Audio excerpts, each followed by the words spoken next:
Hi everyone, I'm trying to build my own house, made of cards, that is. I've seen people doing it before. Let me see if I can, with one triangle. Careful. No, these aren't the best building materials. You know why I'm doing that? Is to set an example for today's video. It's about this question. Did human errors make tragedies devastating? You're going to learn about 3 of them and lessons learned from those. Take a look while I try to sort this out. The sinking of the Titanic, the Great San Francisco earthquake, the Great Chicago fire. They still rank among the worst disasters in modern history. Did human errors make these tragedies even more devastating? What information do we have now that we didn't have then? In 1871, Chicago was a booming city with grand hotels and department stores, crowded markets, and overcrowded apartments. But it took little more than a day for a small fire that started on a family farm to burn 1/3 of the city to the ground. The Great Chicago Fire killed up to 300 people and left more than 100,000 homeless. A hot summer with no rain played a major role. On the day of the fire, strong dry winds easily fed and spread the walls of flame. The bigger problem? Most of Chicago's buildings, bridges, even its sidewalks were made of wood. After the fire, builders used less flammable materials like brick and stone, and wood was banned as a building material in downtown Chicago, a change to the city's fire codes that still exists today. In 1906, San Francisco was the largest city in California, a thriving boomtown built by the riches of the gold rush. But in the early morning hours of April 18th, it all came crashing down.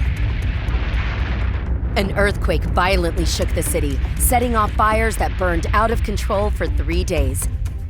The quake and fires killed more than 3,000 people and left more than half the city's population, almost 250,000 people, without shelter. Lessons learned about building materials were different this time. Bricks and stone were more fire-resistant, but in an earthquake, they cracked, crumbled, collapsed. Hundreds were injured or killed by the falling brick and stone, including San Francisco's fire chief. Over the next decades, engineers developed new materials and construction methods to make San Francisco's buildings stronger yet more flexible.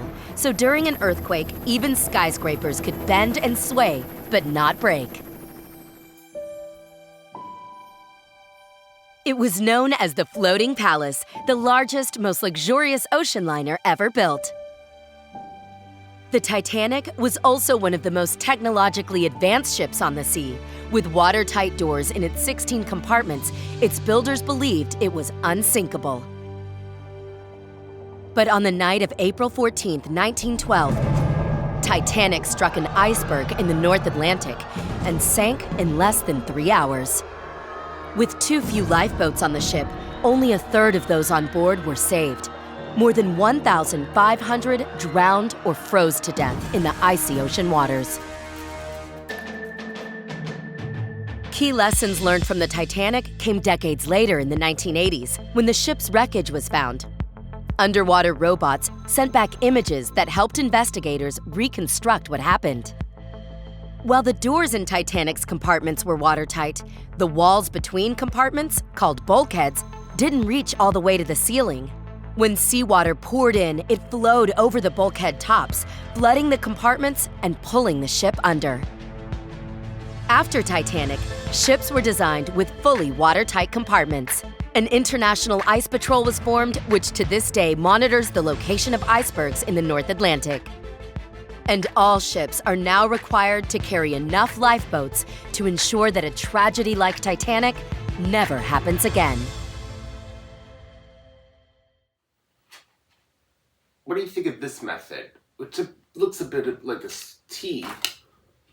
Ow!